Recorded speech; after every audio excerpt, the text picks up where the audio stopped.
चलिए शुरू करते हैं भारतीय संविधान पार्ट 3 का ये वीडियो।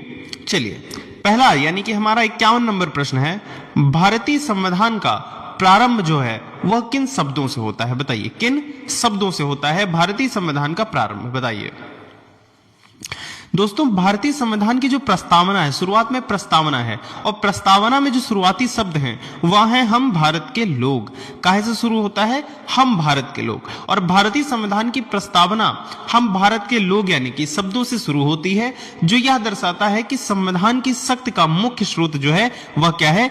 भारत की जनता है। याद रखिएगा क्या है? भारत की जनता।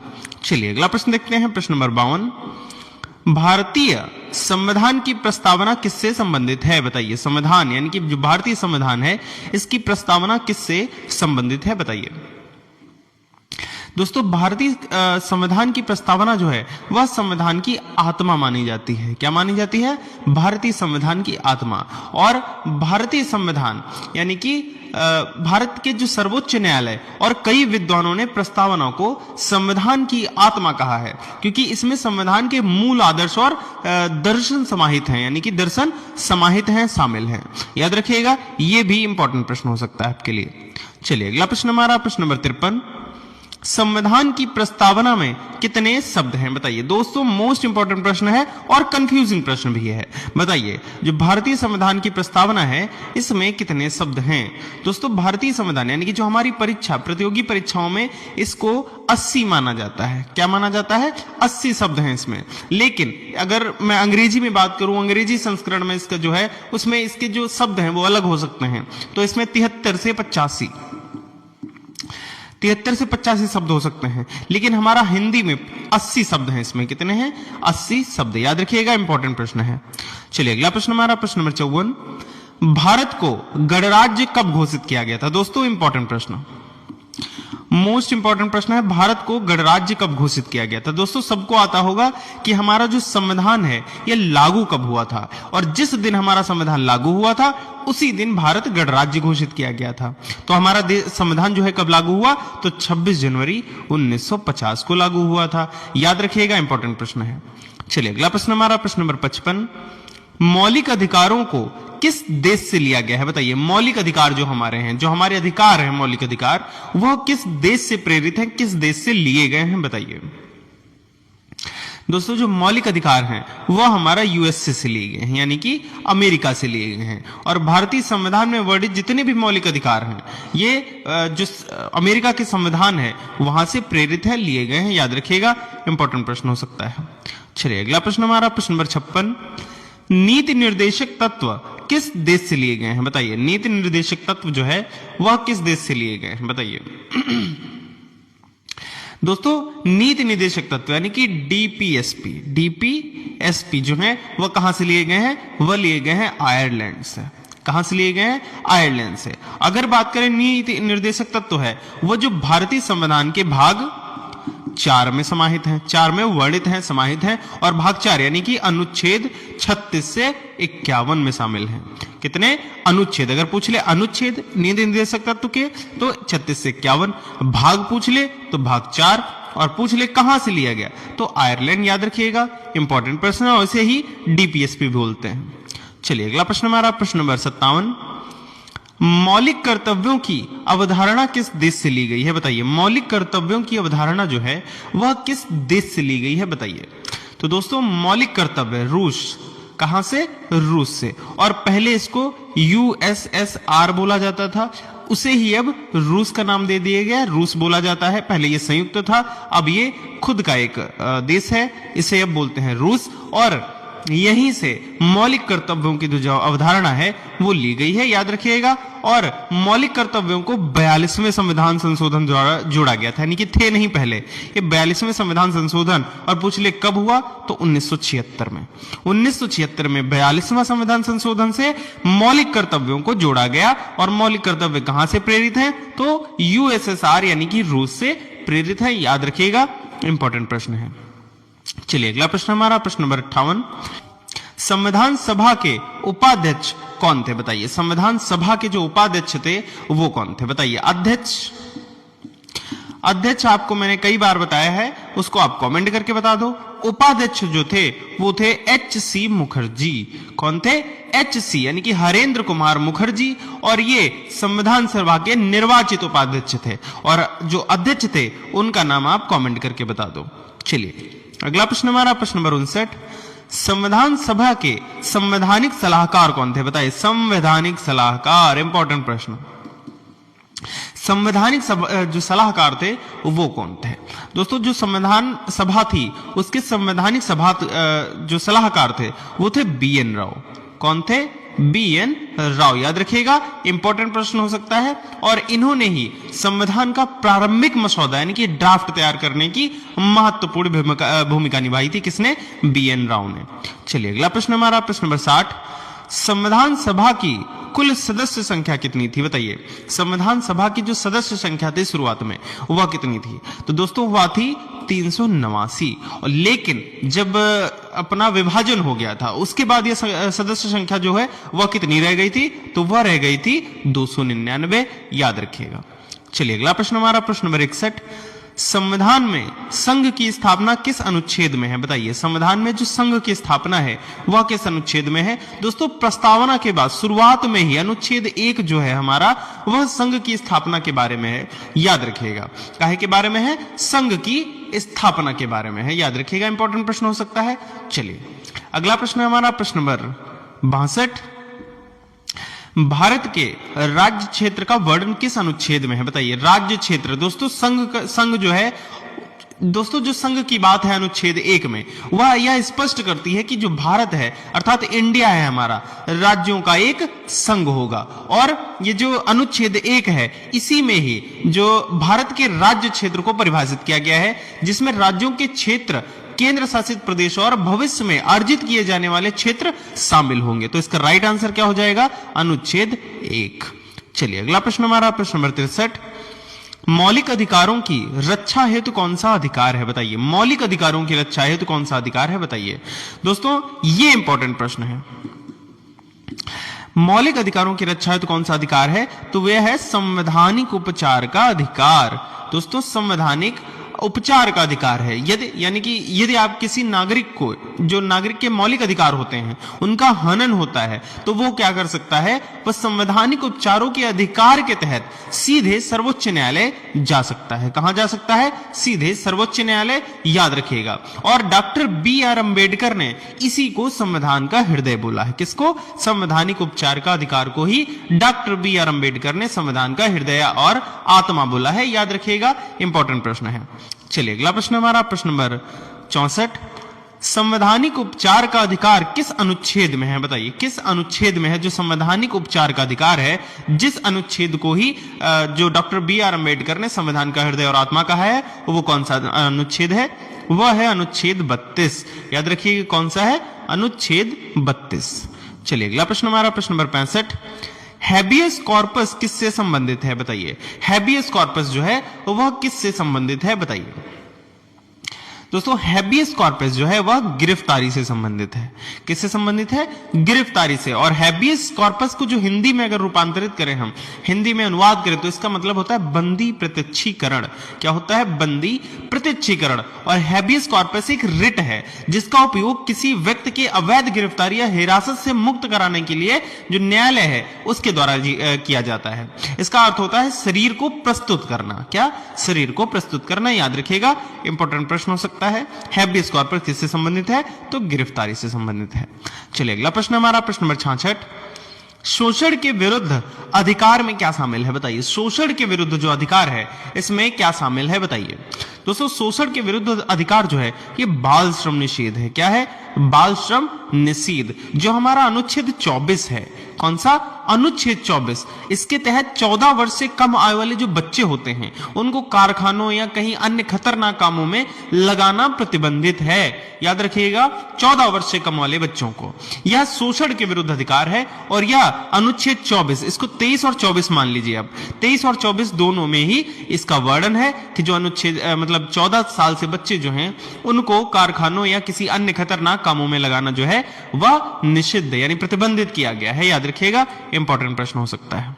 चलिए अगला प्रश्न हमारा प्रश्न नंबर 67, धार्मिक स्वतंत्रता का अधिकार किस भाग में है? बताइए, धार्मिक स्वतंत्रता का अधिकार जो है वह किस भाग में है? तो दोस्तों वह है भाग 3 में। धार्मिक स्वतंत्रता का अधिकार जो है वह भाग 3 में है, याद रखिएगा। चलिए अगला प्रश्न हमारा प्रश्न नंबर 68, अल्पसंख्यकों के अधिकार किस अनुच्छेद में है? बताइए, अल्पसंख्यक के अधिकार जो हैं वह किस अनुच्छेद में है? तो दोस्तों वह अनुच्छेद 29 से 30 के बीच में है। कौन से?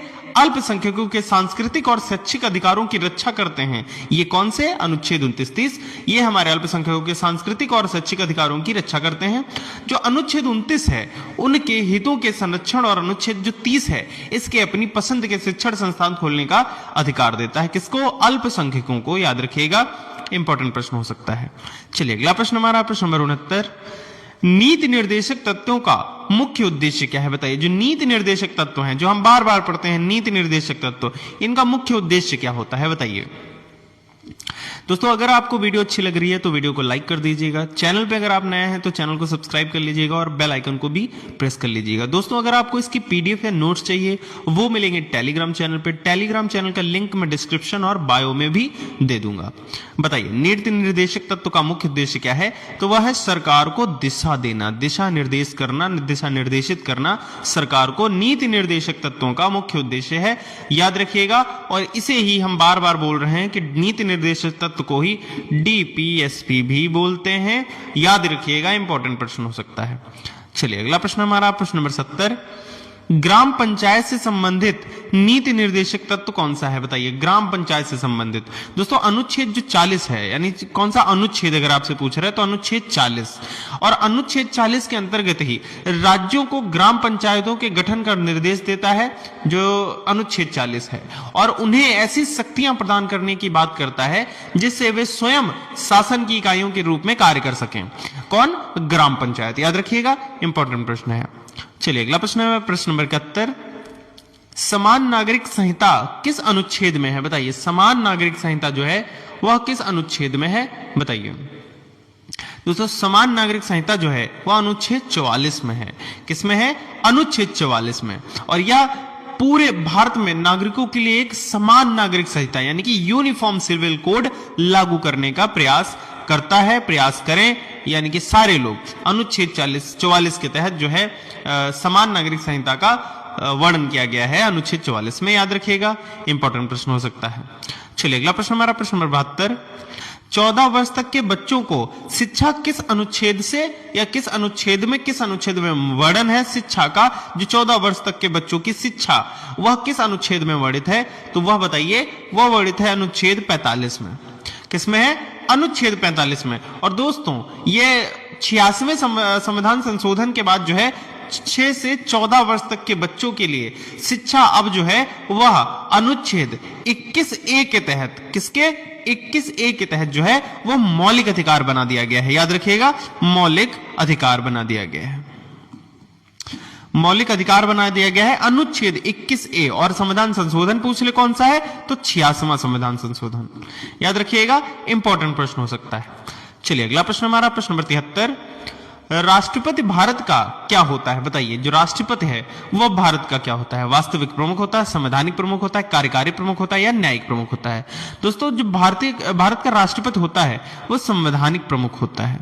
हालांकि जो शक्तियां होती हैं वो प्रधानमंत्री और उनकी मंत्रिपरिषद के पास होती हैं, लेकिन संवैधानिक प्रमुख किसे माना गया है और सबसे प्रथम नागरिक कौन माना गया है? राष्ट्रपति।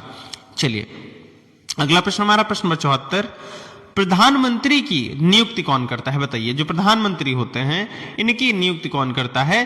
तो वो करता है राष्ट्रपति। कौन करता है? राष्ट्रपति करता है। और किस अनुच्छेद के तहत करता है अगर पूछ ले तो अनुच्छेद 75 के तहत करता है। चलिए अगला प्रश्न हमारा प्रश्न नंबर 75, मंत्रिपरिषद किसके प्रति उत्तरदायी होती है? बताइए, जो मंत्रिपरिषद है वह किसके प्रति उत्तरदायी होती है? तो वह होती है लोकसभा के प्रति। किसके प्रति? लोकसभा के प्रति उत्तरदायी होती है। और इसका अर्थ जो है वह है कि सरकार तभी तक सत्ता में रह सकती है जब तक उसे लोकसभा का विश्वास प्रस्ताव है, विश्वास प्राप्त है, याद रखिएगा, इंपॉर्टेंट प्रश्न है। चलिए अगला प्रश्न हमारा प्रश्न नंबर 76, लोकसभा अध्यक्ष का चुनाव कौन करता है? बताइए, जो लोकसभा अध्यक्ष होता है इसका चुनाव कौन करता है? यानी कि लोकसभा जो है उसका अध्यक्ष कौन बनाता है? तो वो बनाते हैं लोकसभा के जो सदस्य होते हैं, वही एक व्यक्ति को चुनते हैं अपने अध्यक्ष के रूप में। याद रखिएगा, इंपॉर्टेंट प्रश्न हो सकता है। चलिए अगला प्रश्न हमारा प्रश्न नंबर 77, राज्यसभा का सभापति कौन होता है? दोस्तों इंपॉर्टेंट प्रश्न है, कई बार पेपरों में आया है। राज्यसभा का जो सभापति होता है वह कौन होता है? तो दोस्तों जो उपराष्ट्रपति होता है वह राज्यसभा का सभापति होता है। याद रखिएगा, इंपॉर्टेंट हो सकता है। चलिए अगला प्रश्न हमारा प्रश्न नंबर 78, उपराष्ट्रपति का कार्यकाल कितना होता है? बताइए, कितने साल का होता है उपराष्ट्रपति का कार्यकाल? दोस्तों इंपॉर्टेंट प्रश्न है, इंपॉर्टेंट प्रश्न है। जो उपराष्ट्रपति का कार्यकाल है दोस्तों वह 5 वर्ष का होता है। लेकिन याद रखिएगा, जो राज्यसभा के सदस्यों का कार्य होता है, क्योंकि राज्यसभा का जो सभापति होता है वो होता है उपराष्ट्रपति। ध्यान देना, जो राज्यसभा का सभापति होता है वो होता है उपराष्ट्रपति। इसका कार्यकाल होता है 5 वर्ष का, ठीक है। लेकिन राज्यसभा के जो सदस्य होते हैं उनका कार्यकाल होता है 6 वर्ष का। ये बात ध्यान रखने लायक है और इंपॉर्टेंट भी है। जो राज्यसभा के सदस्य होते हैं उनका कार्यकाल 6 वर्ष का होता है, लेकिन जो इनका सभापति होता है यानी कि उपराष्ट्रपति, उसका कार्यकाल 5 वर्ष का होता है। याद रखिएगा, इंपॉर्टेंट प्रश्न है। चलिए अगला प्रश्न हमारा प्रश्न नंबर 79, भारत का पहला राष्ट्रपति कौन था? बताइए, पहला राष्ट्रपति कौन था? दोस्तों सबको पता होगा, जो पहले राष्ट्रपति हमारे थे वो डॉक्टर राजेंद्र प्रसाद थे। जनता ने 1950 से 1962 के बीच, 1950 से 1962 के बीच तक किसको भारत का राष्ट्रपति के रूप में चयनित रखा? वो थे हमारे डॉक्टर राजेंद्र प्रसाद। चलिए अगला प्रश्न हमारा प्रश्न नंबर 80, भारत का पहला उपराष्ट्रपति कौन था? बताइए, जो पहले उपराष्ट्रपति कौन थे आपसे पूछ रहा है, तो वो थे डॉक्टर राधाकृष्णन। दोस्तों 5 सितंबर को जो हम शिक्षक दिवस मनाते हैं वो डॉक्टर राधाकृष्णन यानी कि इन्हीं की याद में मनाते हैं, यानी कि अपने पहले उपराष्ट्रपति की याद में ही 5 सितंबर को हम शिक्षक दिवस मनाते हैं। और पहले उपराष्ट्रपति का नाम अगर पूछ ले तो डॉक्टर राधाकृष्णन।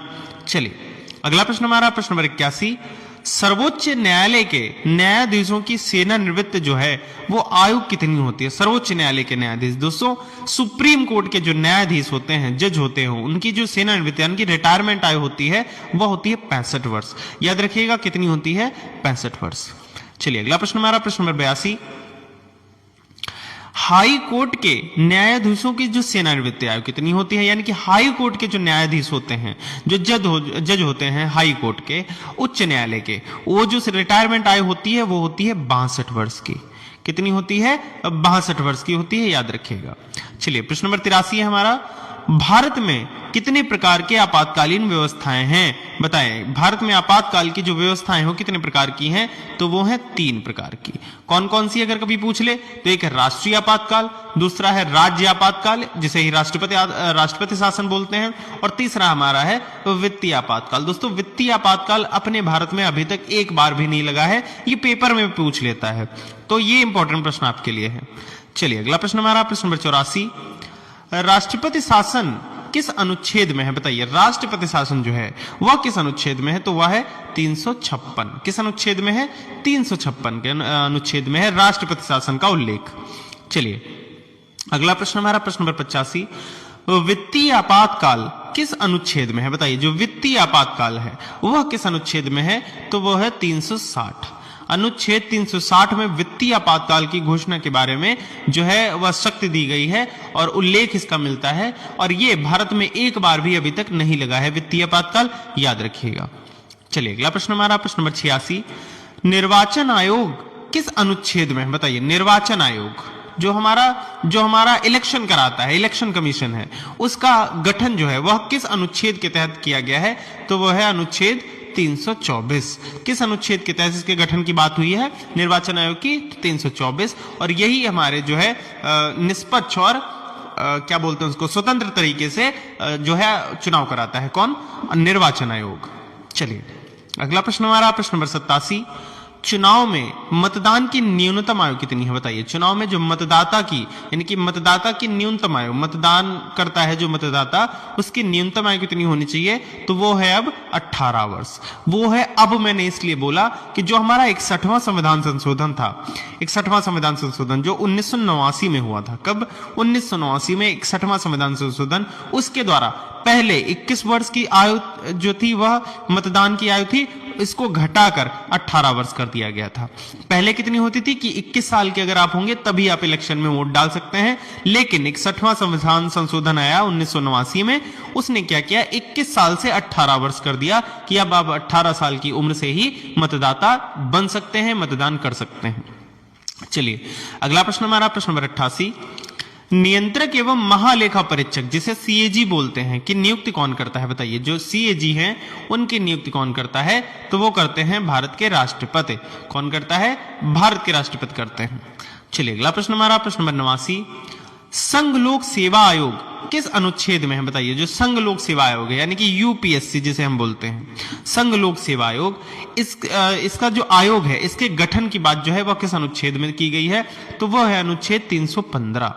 अनुच्छेद 315 के तहत जो हमारा संघ लोक सेवा आयोग है उसके लिए और राज्यों के लिए राज्य लोक सेवा आयोग यानी कि एसपीएससी, राज्य लोक सेवा आयोग एसपीएससी, इसके प्रावधान, इसके गठन के प्रावधान की बात की गई है अनुच्छेद 315 के तहत। चलिए अगला प्रश्न हमारा प्रश्न नंबर 90, मौलिक कर्तव्य किस भाग में है बताइए। जो मौलिक कर्तव्य हैं वह किस भाग में दिए गए हैं। दोस्तों मैंने अभी आपको बताया था जो मौलिक कर्तव्य थे तो भाग 4A में है। किसमें है, भाग 4A, और अनुच्छेद अगर पूछ ले तो 51A। किसमें, 51A, और भाग पूछ ले तो भाग 4A मौलिक कर्तव्यों का उल्लेख करता है। चलिए अगला प्रश्न हमारा प्रश्न नंबर 91, भारत का संविधान कितना कठोर है। दोस्तों इंपॉर्टेंट प्रश्न हो सकता है, कई बार घुमा फिरा कर आ जाता है कि भारत का संविधान जो है वह कैसा है, ऐसे प्रश्न आ सकता है। तो वह कैसा है, आंशिक कठोर है। आंशिक कठोर का मतलब क्या होता है, ना ही यह पूरी तरीके से कठोर है और ना ही पूरी तरीके से लचीला यानी कि फ्लेक्सिबल है। कठोरता और लचीलेपन का मिश्रण है हमारा भारतीय संविधान, क्योंकि इसके कुछ हिस्सों में साधारण बहुमत से संशोधन हो सकते हैं, जबकि कुछ के लिए जो है विशेष प्रक्रिया दी गई हैं, उनकी प्रक्रियाओं की आवश्यकता पड़ती है। तो याद रखिएगा कैसा है, आंशिक कठोर है। चलिए अगला प्रश्न हमारा प्रश्न नंबर 92, संघात्मक व्यवस्था किस पर आधारित है बताइए। जो संघात्मक व्यवस्था है वह किस पर आधारित है बताइए। तो दोस्तों संघात्मक व्यवस्था का मतलब होता है शक्तियों का विभाजन, यानी कि राज्य और केंद्र के बीच शक्तियों का विभाजन ही जो संघात्मक व्यवस्था का उदाहरण माना जाता है। चलिए अगला प्रश्न हमारा प्रश्न नंबर 93, राज्य सूची किस अनुसूची में है बताइए। जो राज्य सूची है वह किस अनुसूची में है, तो दोस्तों वह है 7वीं अनुसूची में। अगर सूचियों की बात करें तो एक है संघ सूची, दूसरी है राज्य सूची, और तीसरी हमारी है समवर्ती सूची। याद रखिएगा 3 सूचियां हैं, संघ सूची, राज्य सूची और समवर्ती सूची। याद रखिएगा, इंपॉर्टेंट प्रश्न हो सकता है। चलिए अगला प्रश्न हमारा प्रश्न नंबर 94, 8वीं अनुसूची किससे संबंधित है बताइए। जो 8वीं अनुसूची है वह किससे संबंधित है, तो वह हमारी भाषाओं से संबंधित है। किससे, भाषाओं से संबंधित है। चलिए अगला प्रश्न हमारा प्रश्न नंबर 95, वर्तमान में 8वीं अनुसूची में कितनी भाषाएं हैं। दोस्तों भाषा से संबंधित है 8वीं अनुसूची, और कितनी भाषाओं का उल्लेख है हमारी 8वीं अनुसूची में, तो वो हैं, कितनी भाषाएं हमारी हैं, 22 भाषाएं। 22 भाषाओं का उल्लेख है। मूल रूप से संविधान में 14 भाषाएं थी पहले, लेकिन वर्तमान में कई बार संशोधन हुए, तो उस संशोधनों के बाद अब अगर पूछ ले तो 22 आधिकारिक भाषाएं हैं। कितनी है, 22 आधिकारिक भाषाएं हैं, याद रखिएगा। चलिए अगला प्रश्न हमारा प्रश्न नंबर 96, संविधान संशोधन की प्रक्रिया कौन करता है बताइए। संविधान संशोधन की प्रक्रिया जो है वह कौन करता है बताइए। जो संविधान संशोधन में प्रक्रिया है संविधान संशोधन की, वह कौन करता है, तो ना ही वह राष्ट्रपति करता है, ना ही सर्वोच्च न्यायालय करता है, ना ही चुनाव आयोग, वह करती है संसद। कौन करती है, संशोधन कौन कर सकता है भारतीय संविधान में, तो संसद कर सकती है। चलिए अगला प्रश्न हमारा प्रश्न नंबर 97, संविधान की व्याख्या करने का अधिकार किसे है बताइए। संविधान की व्याख्या करने का अधिकार जो है वह किसे दिया गया है, वह सर्वोच्च न्यायालय को दिया गया है। संविधान की व्याख्या करने का अधिकार सर्वोच्च न्यायालय को है, लेकिन संशोधन करने का अधिकार जो है वह किसे है, संसद को। चलिए अगला प्रश्न हमारा प्रश्न नंबर 98, भारतीय संविधान किस प्रकार का है बताइए। फिर से वही प्रश्न है, लेकिन लिखित है, अलिखित है, मौखिक है, परंपरागत है, बताइए। जो भारतीय संविधान है वो दुनिया का सबसे बड़ा लिखित संविधान है। कई बार आपने सुना होगा, तो इंपॉर्टेंट प्रश्न हो सकता है, भारतीय संविधान जो है वो दुनिया का सबसे बड़ा लिखित संविधान है। चलिए अगला प्रश्न हमारा प्रश्न नंबर 99, भारत का संविधान किस वर्ष अपनाया गया था बताइए। भारत का संविधान जो है वह अपनाया, देखिए लागू होने और अपनाने में अंतर है। तो लागू कब हुआ पूछ ले अगर, तो 1950 में, 26 जनवरी 1950 में। अगर पूछ ले आपसे कि यह अपनाया कब गया था, तो वह 26 नवंबर 1949 को अपनाया गया था। याद रखिएगा 26 नवंबर 1949 को। और इसी दिन यानी कि 26 नवंबर 1949 इसी दिन अपनाया गया था, इसीलिए 26 नवंबर को जो है संविधान दिवस के रूप में मनाया जाता है, याद रखिएगा। चलिए अगला प्रश्न हमारा प्रश्न नंबर 100 और ये हमारा अंतिम प्रश्न है। संविधान देश की सर्वोच्च विधि है, इसका अर्थ क्या है बताइए। विधि मतलब नियम, कानून। तो भारतीय संविधान देश की सर्वोच्च विधि है, इसका अर्थ क्या है बताइए। दोस्तों इसका अर्थ है संविधान जो है वह सर्वोच्च है, संविधान के ऊपर कुछ भी नहीं। क्या है? संविधान के ऊपर कुछ नहीं, संविधान सर्वोच्च है। संविधान की जो सर्वोच्च विधि है, सर्वोच्च नियम है, कानून है, इसका अर्थ यही है कि संविधान जो है वह सर्वोच्च है, संविधान के ऊपर कुछ नहीं है। दोस्तों यहीं पर हमारे 50 मोस्ट इंपॉर्टेंट प्रश्न समाप्त होते हैं। मुझे उम्मीद है कि ये प्रश्न आपको अच्छे लगे होंगे। अगर आपको प्रश्न अच्छे लगे हैं तो वीडियो को लाइक कर दीजिएगा।